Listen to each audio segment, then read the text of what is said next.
Welcome, everybody. Thank you for coming.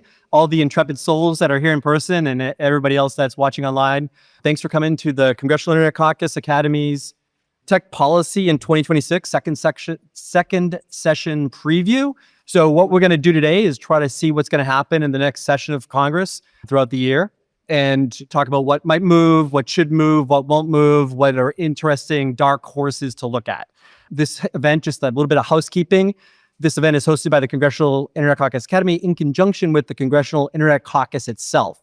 And the Congressional Internet Caucus on the Hill is co-chaired by Congressman Michael McCall and Congresswoman Haley Stevens. It's also co-chaired on the Senate side by Senator John Thune. What we did was we put together just speakers from different perspectives, some representing kind of public interest, some representing think tanks, some representing industry, and Nathan, who's just walking in the door and is representing other folks. So you'll have different perspectives, and that's the goal for what we do. The Congressional Internet Caucus was created, ironically, about 30 years ago in the aftermath of the Telecommunications Act of 1996. Some members were appalled at the lack of understanding about how the internet works. And so they got together as a caucus to try to bring some illumination to the topic.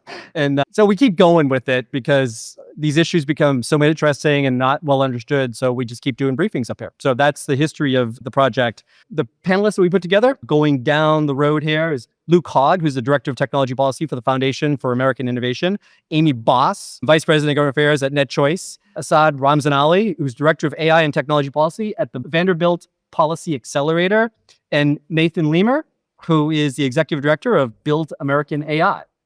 So let's get going. We did a tech policy preview for the first session about a year ago. And a lot of that panel was a little bit different. Amy was there. A lot of predictions, a lot of skepticism, a lot of things happened, but some things that weren't on our bingo card. For instance, one thing that wasn't on our bingo card was the Take It Down Act. Didn't see that one coming. I don't even think it was mentioned. Yeah. And that thing went through Congress like hot knife through butter. And sometimes legislation takes years and years and years to build up and pass. And sometimes it just goes through like a rocket ship. And then people that say, well, Congress never does anything. Yeah, you could blink and you could miss it. So that's kind of a lesson. But I'd start by asking the entire panel, what carried over from last year that you think might maybe be an issue this year? What's left undone? I can kick things off, and maybe it makes sense for me just to level set just a little bit. We're entering the second session of the 119th Congress, and it's important to take a step back maybe a little bit and look at where we are at in the tech policy moment. I think on one hand, we are experiencing a tremendous amount of innovation. Technology is evolving probably faster than it ever has evolved. ChatGPT, I feel, was a novelty 18, 20 months ago. And now I think a lot of folks would consider it a necessity. But it's also a really important moment. We're in a moment of legislative hyperactivity. A ton of bills have been introduced both at the state level and the federal level. I would argue some are productive, some not as much. I think to your question, Tim, the big carryover from last year is kid safety online. There are varying proposals in the Senate and in the House, the Kids Online Safety Act being the main proposal. That is an ongoing discussion, and I think you're going to see some action in the House on a package of proposals in the very near future here. It's an issue that has gotten a lot of attention. It's constantly in the news. The states are acting, and I think a lot of people are looking, what's the federal government's role? Will they act as well? I would jump on that too, which is that the kid safety part is something that clearly there's interest in. And we saw that with the Take It Down Act that you mentioned last year. That it's clearly an emphasis of members of Congress, both the Republicans and Democrats, House and Senate, that there needs to be something done to protect kids online. But I think also it's worth noting that a lot of the proposals that are being discussed also apply to AI too, which is also a concern for a lot of people. And so it's like there is a holistic approach here that could create an opportunity for adding, I think, long-term stability into the marketplace so that you can have a situation where you're protecting kids, but you're also creating a market that allows us to have the rules of the road going down the road. I'll agree with the kid safety bit. The place I start is in an election year, especially, external forces are driving what Congress is going to put on an agenda. We'll see a bunch of bills introduced, but what gets momentum, what moves, I think will be driven by, in part, we're seeing a bunch of parents and a bunch of teens and girls online who are getting abused. And that's driving the political conversation of kids' online safety. So I see it as what reaches the political pressure point that Congress feels a need to continue to act. The other things that, in some ways, the conversations were happening, but to your original question of what continues, I think the competition and antitrust legislation proposals, there was a lot of conversations, but we didn't see them quite reintroduced or a huge push on them. I could see a push. Now, I have no idea where the vehicle lands or what that looks like, but I could see some push in that direction. The other couple things I'll say is, and Luke, you mentioned this the other day too, but the surface transportation reauthorization, not sure what attaches to that, what doesn't. There's a few telecom provisions that I've been working on, dig once proposals that could attach there, but those feel minor relative to what could be. And so there's a lot happening. The two other pressures that I think could exist in an election year, one, the bubbling of the state activity. We'll see what the state sessions lead to and what gets signed into law and what all that looks like. I think there's a number of pressures that could work in that direction. And the other one is, I don't know what the financial pressures on these companies will look like yet, but we're starting to see the, pardon the pun, the bubbling of the conversation of, is there a bubble? I don't know what it means yet, but it probably means something. It's probably not a, like, it has no effect. And it probably adds a few things to the agenda that will be hard to gauge at this point. Yeah, I would generally agree with all of that. I think kids online safety is the obvious one. We had 19 bills that were considered by House E&C. The Senate is also considering bills and has proposed bills. How that package ends up coming together is a big question mark. There's bills in there that we support. There's bills in there that we don't support. That's the obvious one. I think competition, again, as Asad said, is a dark horse. It's a sleeper horse this session. I think we have cases that are still going through the courts. Obviously, we got the Google search decision, which Google just appealed a few weeks ago, I think, on the remedies. We have the Google ad tech case coming up. Meta's case is being appealed. There's a bunch of litigation that's going on in this space. And so it's a continuing conversation that goes back multiple Congresses. It's not even just last session of the 119th. But the things that I think I see coming ahead that are perhaps not so apparent, definitely on the surface transportation reauthorization, it's going to happen. What's included in there? What can it be a vehicle for? Pardon the pun. I think there's a lot of conversations around automated vehicles that we're starting to have, that states and cities are starting to have. We're starting to see agentic artificial intelligence come to the fore. These are conversations that were starting to happen last session. We just saw two big startups release agentic systems within the past week. So those are two big things. And then I'll save my quantum spiel for later, but those are some of the really apparent, obvious ones, and then some that I think are less apparent. So let's talk a little bit about, somebody had mentioned preemption. So one of the big fights the last session of Congress was preemption. Should Congress preempt state legislation, whether it be in AI or in the long tortured privacy legislation that Congress has been working on for at least 10 or 15 years. Preemption seems to be the sticking point. Last year, there was a dramatic amendment to not preempt the states. Can you guys explain the tension there and how does that play into some of the different issues, whether it be kid safety, privacy, or other issues? Yes, you're going to see increased tension between state and the federal government. This played out late last year. There was an amendment essentially to place a temporary moratorium on new burdensome AI state laws that went pretty far, didn't quite get across the finish line. And instead, we saw an executive order issued by President Trump trying to do what Congress could not get done. And that is, it would allow DOJ to sue states that did pass laws that were overly burdensome. And there's provisions tying VEAD funding into that as well. So I think this is going to continue to be an issue. Yes, as you mentioned, not only in AI, but we're seeing some of those fights play out in some of the kids' bills as well. And there aren't clear party lines on this. You hear the states' rights issue on AI, and I think it's important to note that there is precedence for the federal government, including preemption. There's a long list of laws that are in place. But also the obvious is, do you want 50 different state laws on this, or do you need some clarity from Congress? My take on it is you will see the conversation continue, both because the last one had such a political flashpoint, and it all happened quickly. There was discussion about it for a bit, But over 4 days, it went from, is this an amendment? Is it not? Is it going to be amended? Is it going to get dropped? And to Amy's point, the partisan breakdowns were actually super interesting to follow. But I actually think it tracks in some ways to this being an election year and the states' rights conversation and what is the role of states. We at Vanderbilt Policy Accelerator participated in an event at Vanderbilt that hosted a few state legislatures. And it was, if I had just given you a transcript, you would not have been able to tell who was a Republican or who was a Democrat. And in that way, there's something interesting happening there.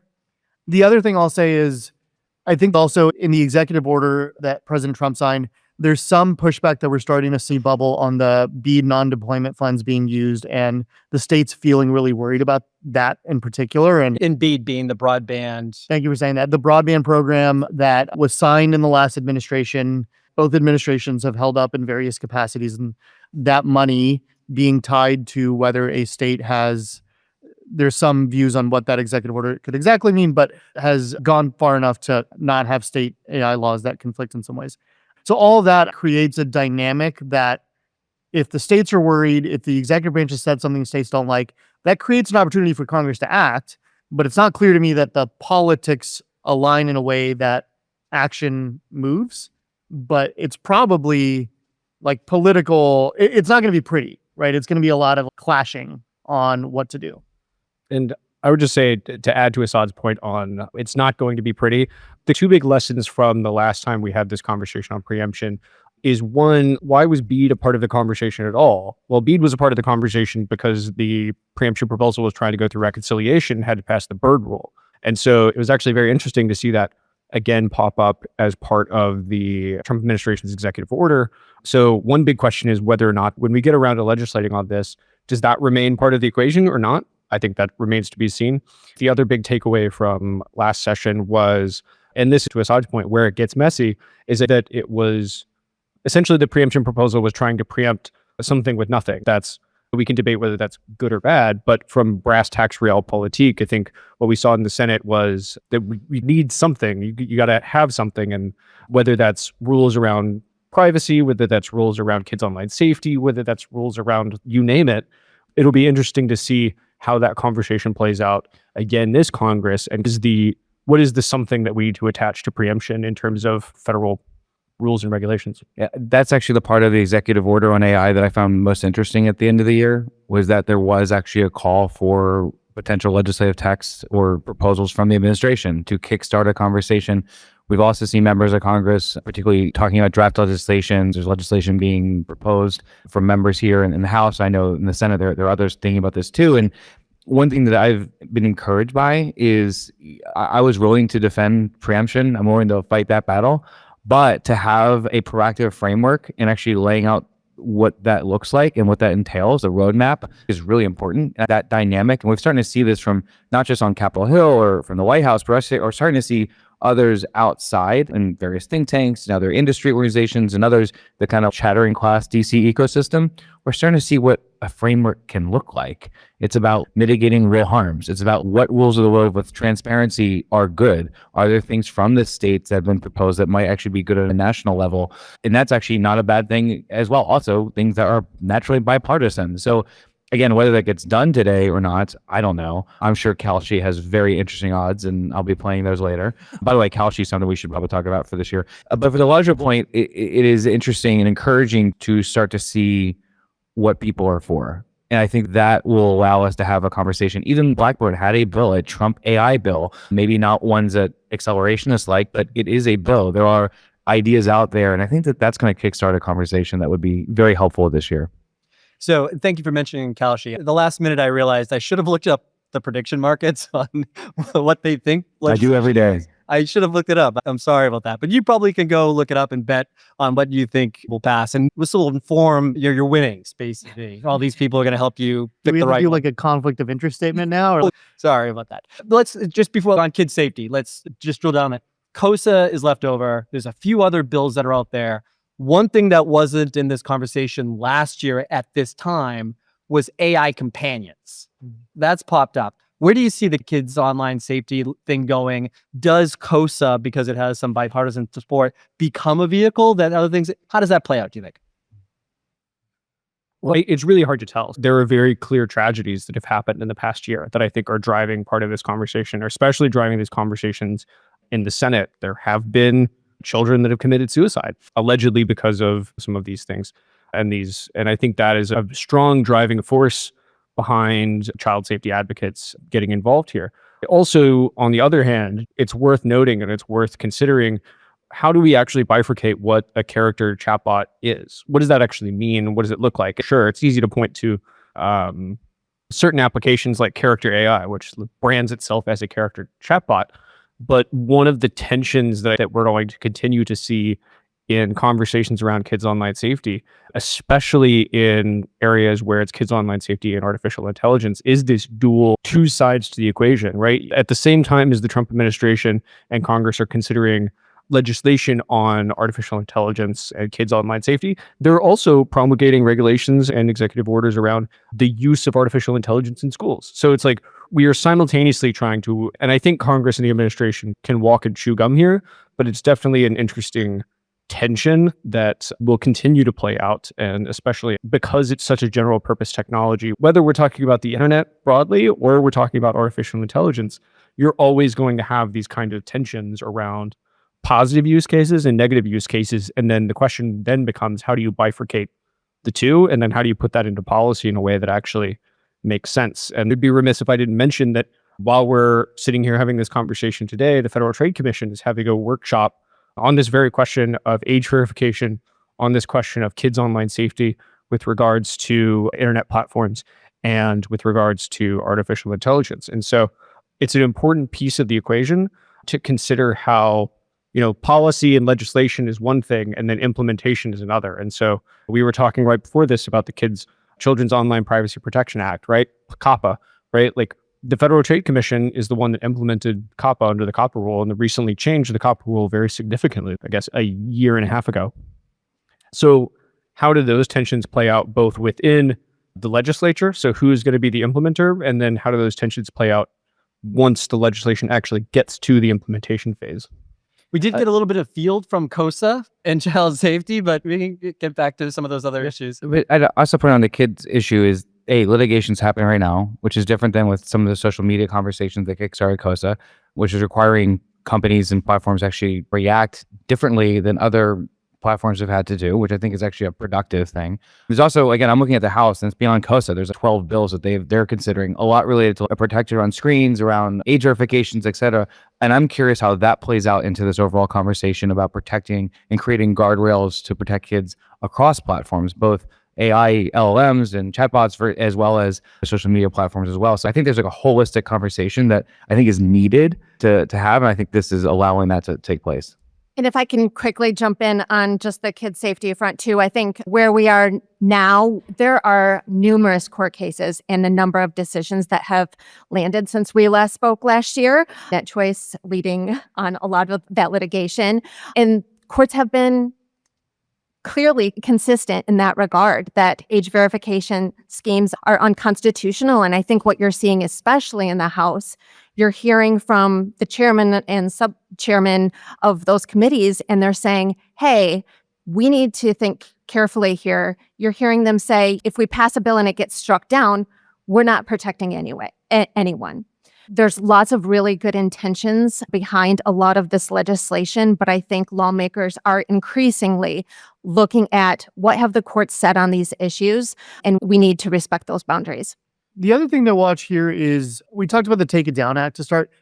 One of the dynamics that I think moved that, or at least made everyone politically aligned to get somewhere, was, I think it was north of 30 states had something that looked like a state version of a bill that dealt with deepfake nudes.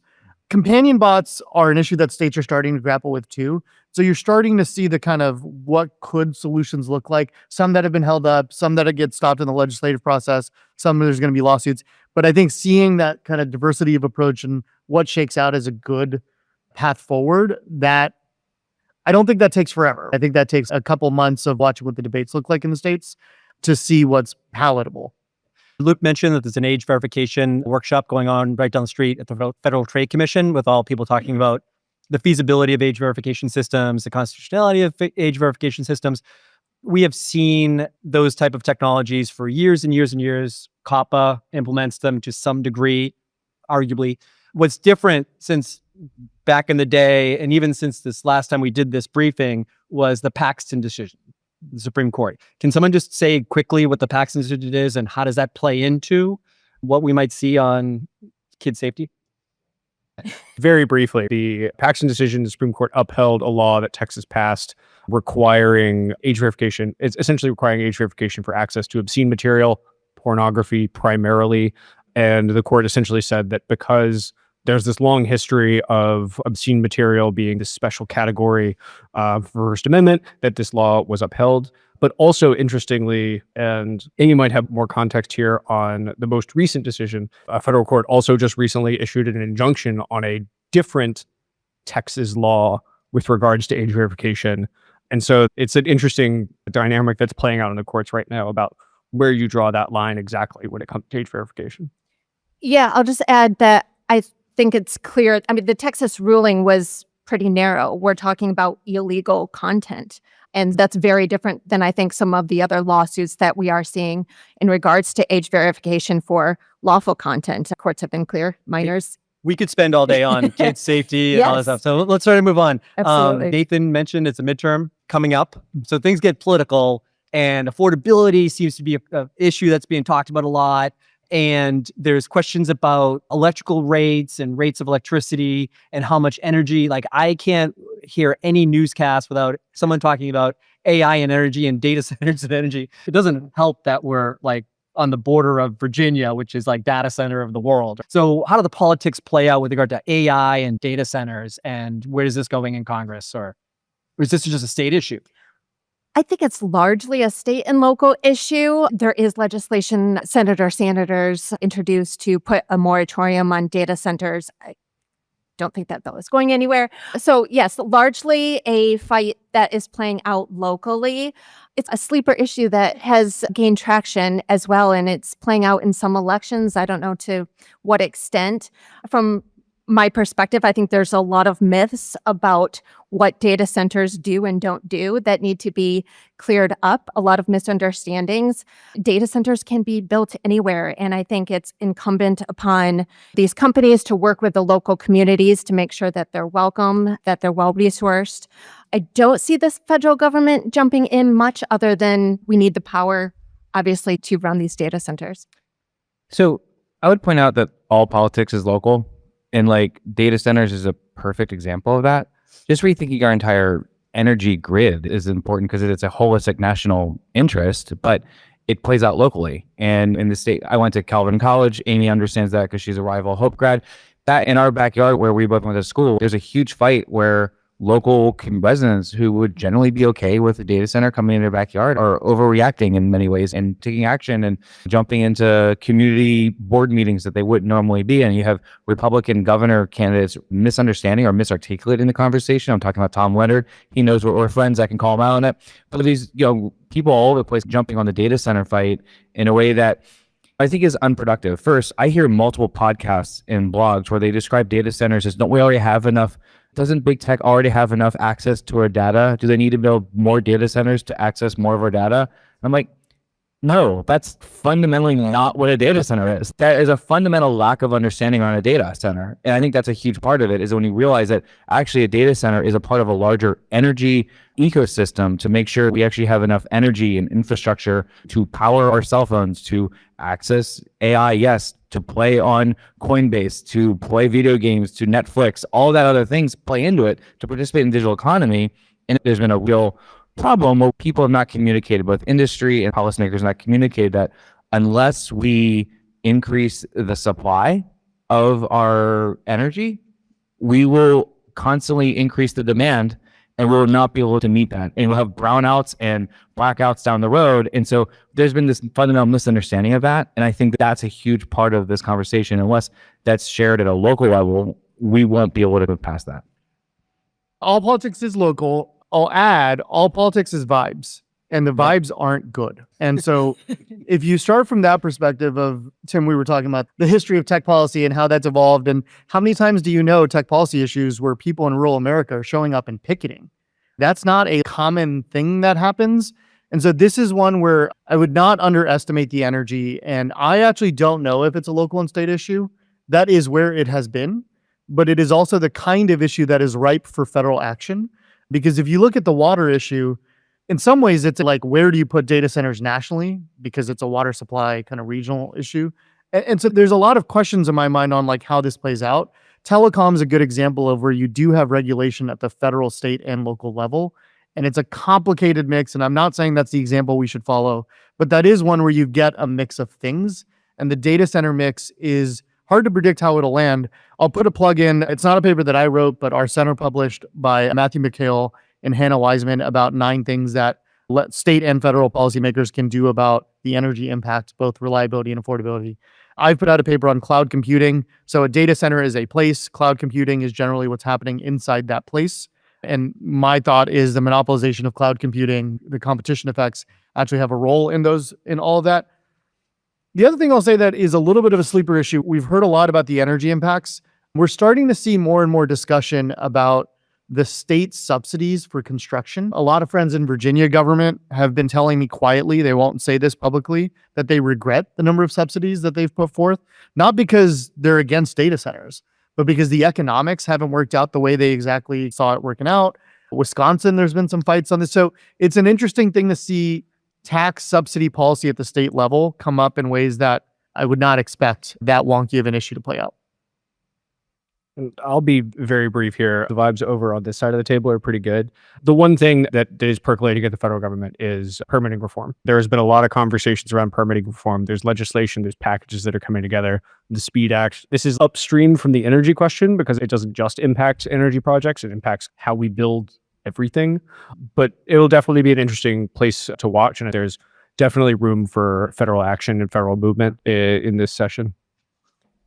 So you mentioned some buzzwords that you might hear more and more in 2026 you mentioned one, which was agentic AI. There's another one called AI sovereignty.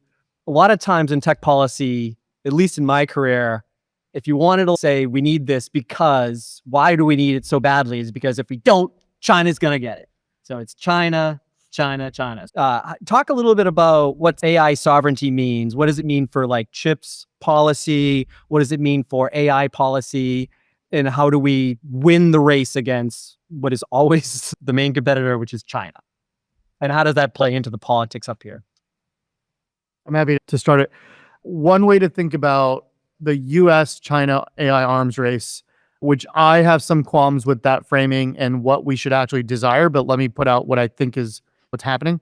Both President Trump's administration, but also President Biden's administration viewed AI as a central pillar of geopolitical competition with China. We need AI for a number of reasons, including national security. That means AI's use in the military, but also the economic benefits of AI accruing to the country and building a national security, an economic security like advantage. President Trump's executive order a few months ago on this question of how do we export the AI stack, that framing of its chips, its data centers and cloud, it's the whole infrastructure that's required to build AI. That I think is a reasonable framing of where that administration is, this administration, but also it's not that different from where the Biden administration was. The tactics are different, but the goals are actually not that different. My issue is I start from, as a society, there are a lot of things technology can do, and there's a lot of things where technology is desirable, and we should, as a government, want to advance those goals. Those, to me, look actually a lot more like how's the technology used. When I hear the AI folks talk about what this could mean for weather prediction, that's a big deal. When I hear them talk about what it could mean for drug discovery, I'm excited because we all have family members who've died from or been afflicted by a disease. There's 7,000 rare diseases that affect millions of Americans and very few cures. So those are where I get excited. And those don't correlate exactly to the like arms race where we're building infrastructure more and more. So that's why I think there's a little bit of a misalignment. It's not completely imperfect, but to me, the goals as a society should be using the innovation to improve our lives, to improve welfare. I couldn't agree more. That's exactly right. I was part of the 5G fast plan and rolling out next generation telecom with the FCC. We were pushing the whole race to China. It didn't sell as well as the race to the moon back in the 60s against Russians. I've grown tired of my own kind of thinking on the way I talk about China as if it's going to rally Americans to defeat China in AI. What they want to see, I imagine, I think, is more like, how is this benefiting my life? I think you're getting at it exactly right. I think the policies can also be helping us defeat China. That's a story that you may need to sell in these walls, in these hallways. But for many Americans who may be skeptical or concerned or confused, especially when they read a 38-page diatribe from Dario confusing them on what AI is, I think that's where it needs to talk about where it's actually beneficial to their lives, whether it's enabling construction and skilled tradesmen to have new jobs and opportunities, whether it's solving new diseases and new problems, whether it's creating new economic opportunity. We have economic growth in the past couple quarters. Why? Because of AI. That's awesome. But how does that translate to the regular voters' lives is important. But you're totally right about the need for the policymaking conversations to be about what is securing us, whether it's not just the AI stack, but the tech stack in general, and how does that play out is totally true. I will agree in part and disagree in part, right? I think, yes, the domestic conversation is really important, but I also think we can walk and chew gum at the same time. We can build and deploy and diffuse technology throughout the country domestically and still care about geopolitical rivalry and great power theory. So I think, coming back to what Tim was asking, the trend that we're seeing internationally is around digital sovereignty. This is a hot button term that you hear at the UN all the time, right? And it's essentially the idea that countries want to control their own tech stack. They want to control their own data centers. They want to control their own AI deployments. They want to control it, right? And I think that's a justifiable thing that countries want. Where it becomes more complicated is that when we're talking about digital technology, with a few exceptions like Ericsson, there's essentially two places where you can acquire a lot of this technology. It's the United States and it's China. That's the reality. And since 2014 to 2016, China has been absolutely eating our lunch internationally with the deployment of technology through the Digital Silk Road and through the Belt and Road Initiative. If you go look at the deployment of 5G networks, if you go look at the deployment of data centers internationally, right now, 40% of data centers in Europe are Chinese owned and Chinese operated. And so the fundamental question when we're talking about geopolitical rivalry, right, there is a part of the conversation that it's about who is going to have the best AI. This is who is going to get to the next frontier fastest. That's an important conversation, but there's a second conversation about the diffusion of technology and the diffusion of existing technology. And there's a lot of research that's actually coming out of just up the street at Georgetown American University on foreign affairs that shows that actually the diffusion of technology throughout society and throughout the economy is one of the most important things when it comes to geopolitical rivalries. And so the question is, how can we deploy technology internationally to ourselves and our allies in a way that helps us maintain international dominance in this space? Because that is fundamentally where the Trump administration has focused. That's why we're talking about the exporting of the US AI stack. That's why the Department of State is operating under systems like Pax Silica, where we're trying to essentially catch up. Like, we've been asleep at the wheel since 2016 when it comes to the deployment of technology internationally. And yeah, it is an important thing that we should care about. Thank you. That was great. I'm going to move on from China. Sometimes things get talked about for a variety of reasons.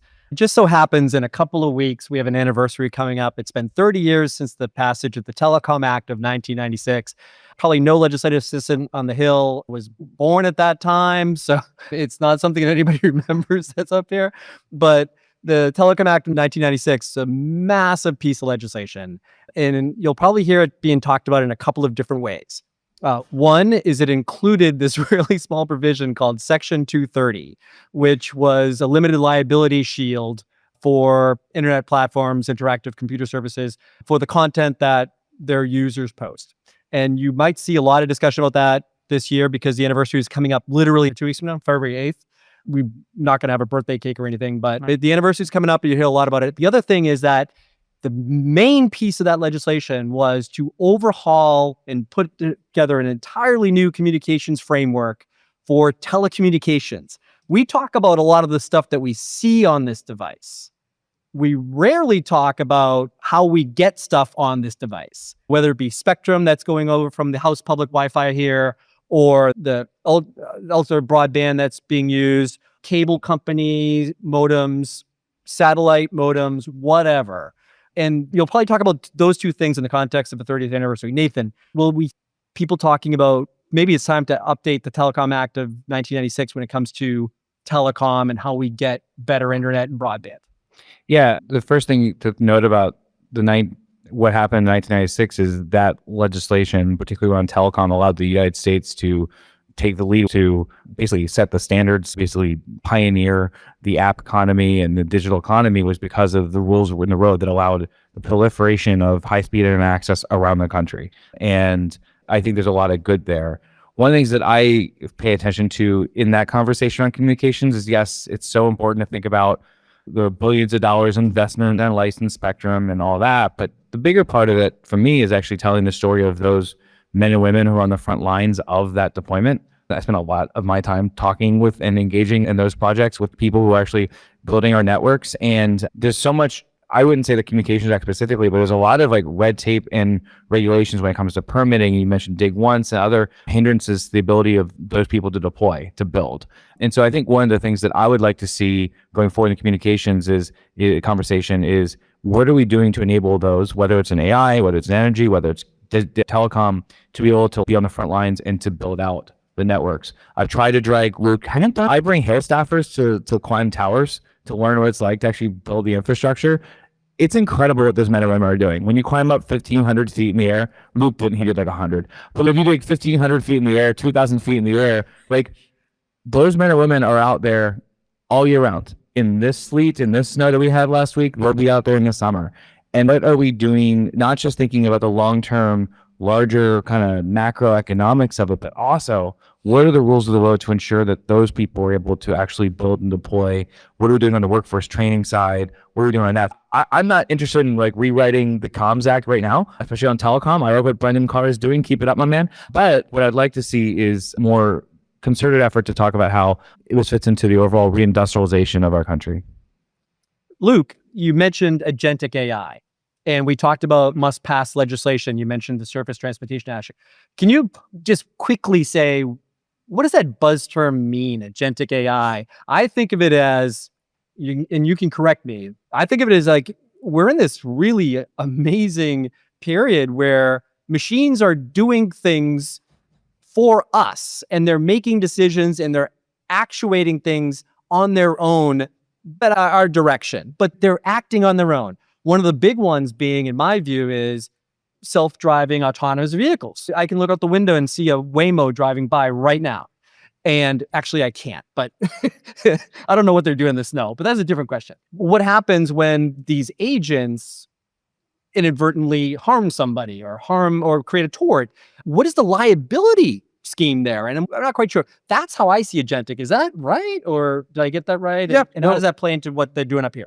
Yeah, I think that's generally right. What is agentic AI? It's literally having an agent. That's where you get the term agentic. It is letting AI do something for you in a way that you wouldn't do it. You think about it like your secretary can read your emails, understands that maybe you don't like 9 o'clock meetings in the morning because you're not a morning person, and can help you schedule and do things. It's essentially just a way that AI can help you do things that normally you would have to do for yourself. To your question, though, I think that the question of liability, the question of responsibility is one that is massive, and I don't think that we fully understand some of these implications. Once agents start being able to make financial transactions for us, once we have agents that are able to talk to your doctor and schedule meetings, we already have agents in the form of automated vehicles. And I think in automated vehicles, we have better liability schemes than we do in some other circumstances. So if we're looking at things to watch from a policy perspective over the next 4 to 5 years, I think agentic AI is going to be a huge question, because just how when the internet came along, we had to figure out intermediary liability. You just talked about Section 230. We had to figure that out, right? Like it didn't naturally fit. We had to figure it out, and we got Section 230. We're going to have that point again, but with artificial intelligence. And we also got the Digital Millennium Copyright Act, which is also intermediary liability. Go ahead. Can I bring the last two questions together a little bit? Do whatever you want. So the 96 Act, which has a lot of good and a lot of things that I think we might have done differently if we had known, but you never have hindsight, was based in large part on competition policy. The idea being, how do you create, which is really hard in legislation, how do you create the circumstances for companies to have healthy market competition within and across categories? The thing that agentic AI strikes to me is that's a really nascent area. One of the areas that's caught a lot of attention is coding agents, this vibe coding space.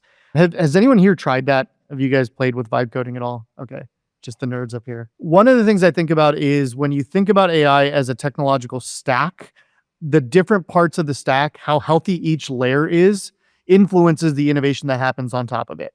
So the AI coding agents, where we've seen some independent companies, some startups doing interesting things, they're dependent on the health of the foundation model market. They all depend on basically one of three with some caveats, foundation model providers. We're starting to see some anti-competitive behavior there in ways that we've seen in telecom, in ways that we've seen in other places. My concern there is not, should we bring an antitrust case or whatever? My concern is that's actually going to have an impact on the development of the agentic market if Anthropic, OpenAI, and Google start to preference their own products and not let startups compete. So that's where I get a little bit worried. And I have a paper coming out tomorrow on this exact topic. You guys should all go read it. You should have put it out today. You should have debuted it here. I wish I had publishing controls. Well, okay, so I'm going to go to the audience for just a question or two. But Asad also raises a question about coding. And if you're a software engineer coming out of college, you're like, what is my future going to be? Up here, the future of work, computer science and coding careers are the canary in the coal mine of how AI is affecting the labor market and work. What happens up here on that? Asad talked earlier about vibes. I think when it comes to AI and work and members of Congress, that's more angst is the big thing. So there's going to be a lot of angst about that. But somebody had their hand up in the back. Thank you. So we've been talking about the positive potential use for AI around drug discovery and things like that, and there's some acceptance of that. But certainly also what we're seeing AI being used stories, concerns about the questions about whether to replace workers or be put into our chatbots and things like that. And in terms of what these frontline applications, people are very concerned of a bubble bursting, essentially saying, is an AI going to come back to be able to do what the pawns are fighting it to be? And do you think this is the year we're going to see that revenue, whether it can or can't? And if it can't, I'm happy to jump in. I don't think we will see a bubble burst this year. I do think there is an exuberance in the market that at like the highest level, the math is hard because there are trillions of dollars of investment commitments that are chasing currently tens of billions of dollars of revenue. Now, the potential, the promise is that shifts, right? That is a hockey stick graph that at some point those revenue shifts. The worrying signs for me are the type of asset classes that are involved. And I'm sorry to get wonky for a second. I started my career in finance. We went from cash deals and equity deals to bonds, corporate bonds, to private debt and special purpose vehicles in ways that I actually think we don't have a full accounting of what's going on. I think it's actually pretty hard to sum up the numbers and understand how much debt is where. So I don't think it's a red alarm. There's a bubble bursting tomorrow. Please, everyone get ready.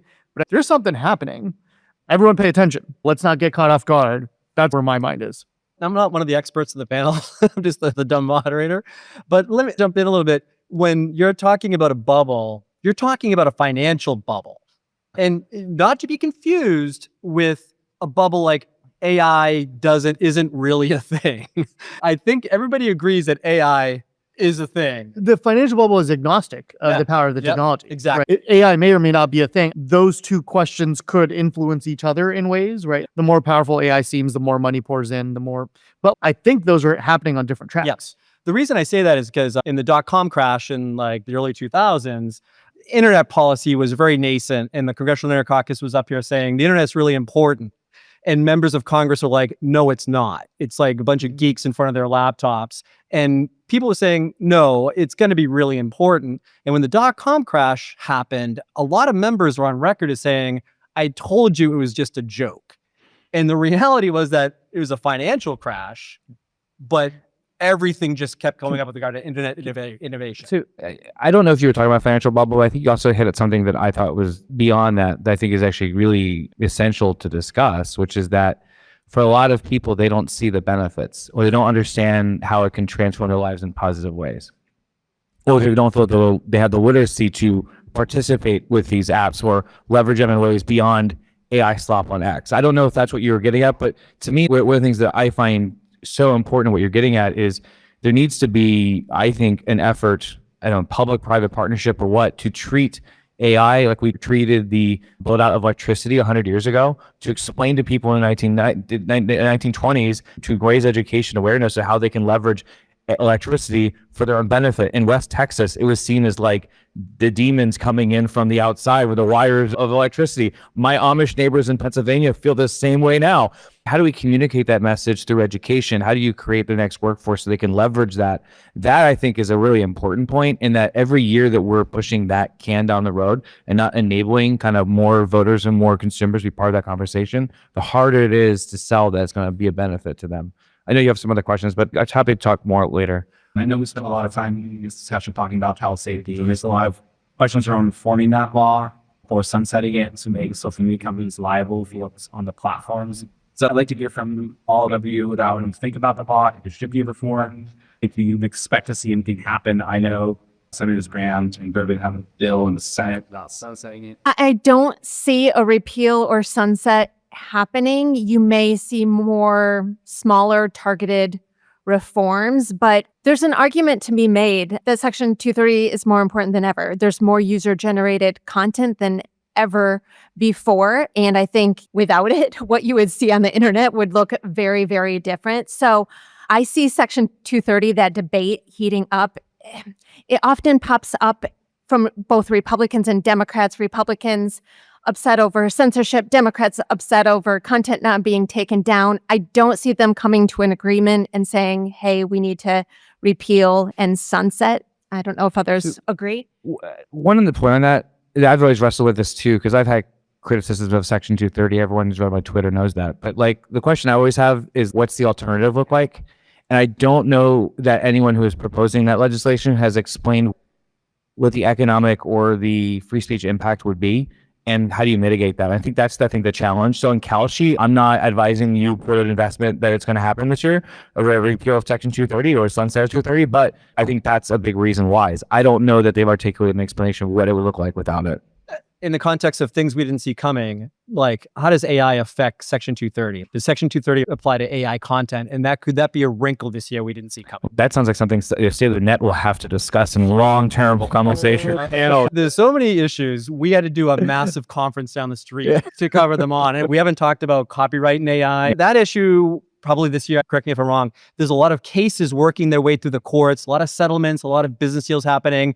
Once those cases start being decided, then we'll understand the parameters a little bit for legislation if necessary. I think that's where we are. Is that correct? Maybe? I think that's right. So in the lightning round, let me just ask you guys real quickly as we finish up here, what major tech issue are we not talking about? Not necessarily what we didn't talk about here today, but just on the Hill, what are people just not talking about that they should be talking about in your estimation?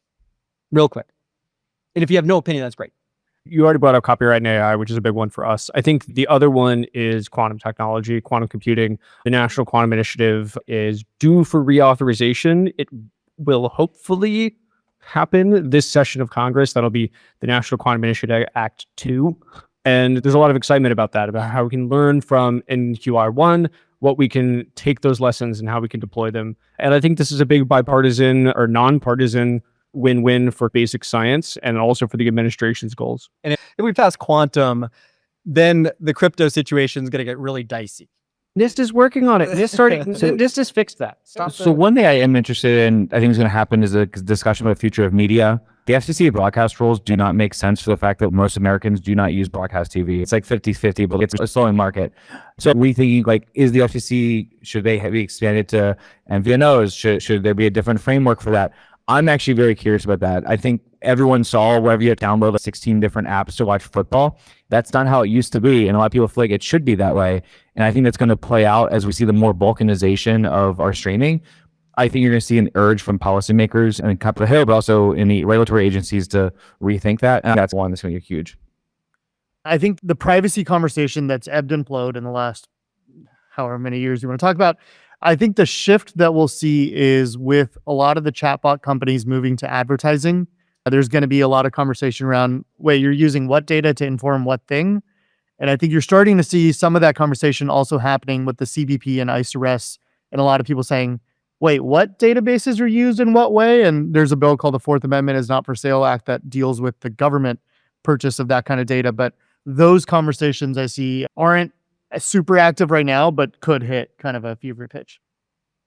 Yeah, I agree on the aspect of privacy. I mean, it has been discussed on Capitol Hill for years, if not a decade, but I can see those conversations heating up. There's so many proposals actually that compromise privacy protections, especially in some of those kids' proposals. But I think you're going to see they made so much progress last Congress on privacy. I think it could heat up again. And full circle preemption being like the big sticking point there. Just real quick, and I don't want to get in trouble with regulators and predictive markets and policy, but if you had one issue, one bill, one committee this year, what is it going to be? What do you predict? And by the way, I'll point out before you answer, the last two couple of Congresses, the issue that came out of left field, the two pieces of legislation was TikTok and take it down. And no one saw it. No one had those on their bingo cards. Some of us had TikTok on our bingo cards. I'm going to take the easy route and say surface transportation reauthorization because it basically has to happen. It's going to happen. But yeah, but what's attached to it, right? Satellite Act, I think you should pay attention to Congress and the Senate Commerce Committee specifically moving basically legislation to actually enable more LEO satellites up into space and streamline the process. I think that's going to happen. Interesting enough, on March 18th, here in this room, we have a panel on satellite internet. I'm going to say the Defiance Act. So another kids and online safety issue that's slightly different than takedown. I'd probably agree with Nathan. My hesitancy, not hesitancy with you, picking a bill is that, yes, Congress gets so much criticism for not acting too slowly. These are really tricky issues, especially when you're talking about the internet and content on the internet. They're very complex. They're not easy to understand. And so that's where my hesitancy comes from, is lawmakers are very cautious. No, it's because I'm a Calvin grad and you can't agree with a Hope grad. That's what it comes down to.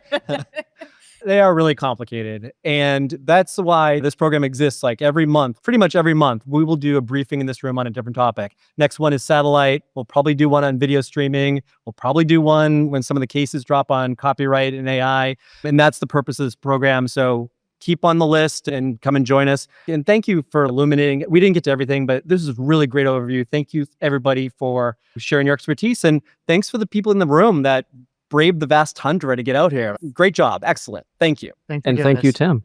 Thank you.